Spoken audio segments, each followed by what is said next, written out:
In the bitter winter of 1942, the city of Stalingrad was no longer just a dot on the map. It had become the focal point of the Second World War, a sprawling industrial stronghold on the western bank of the Volga River that was about to be consumed in a storm of fire, steel, and blood. To Adolf Hitler, taking the city was both a strategic necessity and a personal obsession. To Joseph Stalin, holding it was a matter of survival. For the Soviet Union, for the Red Army, and for his own name, which the city bore like a banner. The road to Stalingrad began with Operation Barbarossa in June 1941, Hitler's gamble to destroy the Soviet Union in a single, lightning-fast campaign. At first, the German Wehrmacht swept eastward with terrifying speed, smashing through Soviet defenses, capturing millions of prisoners, and leaving entire cities in ashes. But by the time 1942 arrived, the war had changed. The Soviets had not collapsed. The Eastern Front was not broken, and Hitler's army was stretched thin over thousands of miles.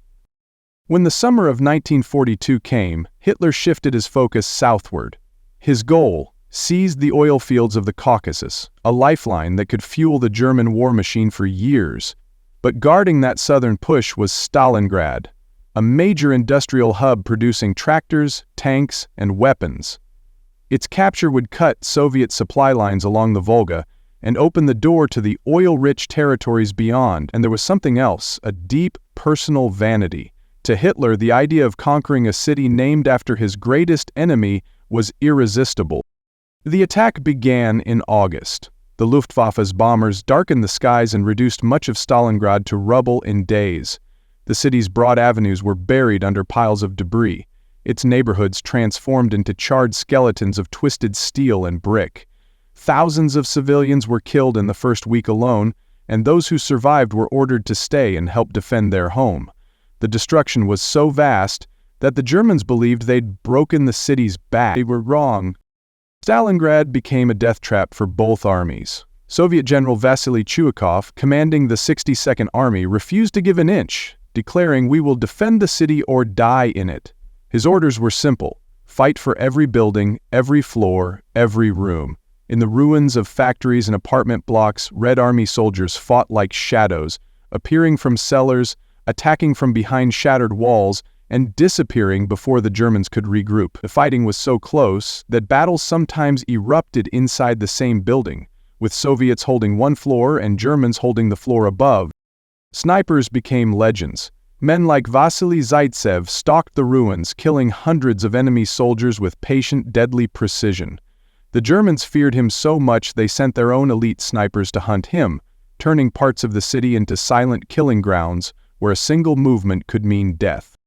But the Germans pressed forward inch by inch, using their artillery and tanks to blast open Soviet defenses. By October, they controlled nearly 90% of the city.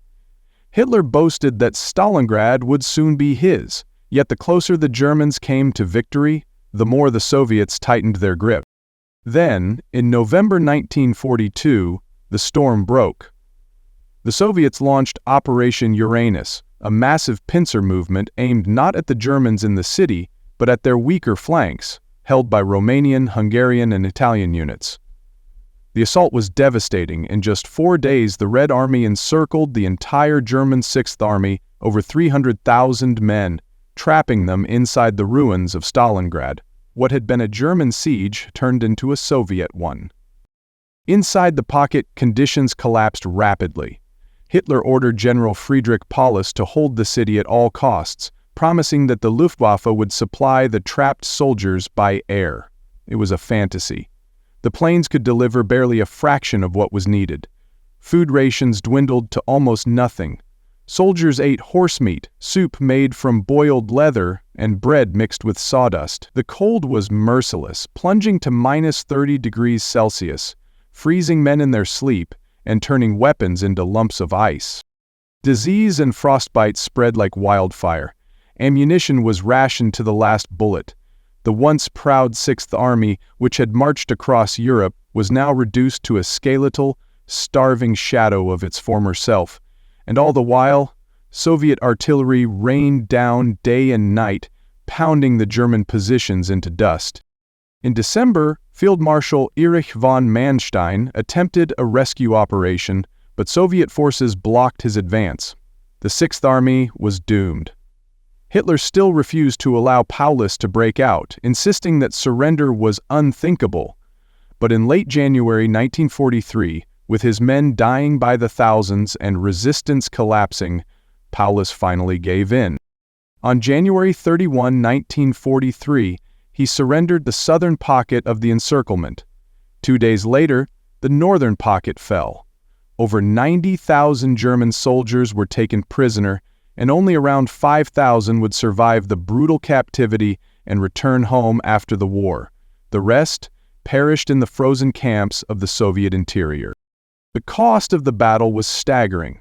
Historians estimate that nearly 2 million people, soldiers and civilians from both sides, were killed, wounded, or captured. Stalingrad was left in ruins, a blackened wasteland where the air still carried the stench of death long after the guns fell silent. For Germany, the defeat was catastrophic. The myth of the Wehrmacht's invincibility was shattered, and from that point on, the German army would be on the defensive in the east. For the Soviet Union, it was a turning point, the first major defeat inflicted on Hitler's forces and the beginning of a relentless push westward that would end in Berlin. But beyond the strategies, the numbers, and the maps, Stalingrad was a story of human endurance, pushed to the absolute limit. It was the mother holding her child in a cellar as shells exploded overhead. The soldier shivering in a trench, clutching a rifle with frostbitten hands. The sniper, waiting motionless for days for a single, perfect shot. The medic dragging the wounded through the snow while bullets snapped past his head. And it was also a story of pride, arrogance, and stubbornness. Hitler's refusal to allow retreat condemned hundreds of thousands of his own soldiers to death. Stalin's iron will demanded a defense that came at an unimaginable cost in Soviet lives. The Volga River, once a lifeline of trade, became a graveyard for those who tried to cross it under fire. Today, the rebuilt city of Volgograd bears little resemblance to the smoking ruin of 1943, but monuments stand in silent testimony to what happened there. The towering statue of Motherland Calls, the eternal flame at Mamayev Kurgan, and the countless unmarked graves scattered beneath the soil. Make sure to like this video and follow for the next chapter from the past.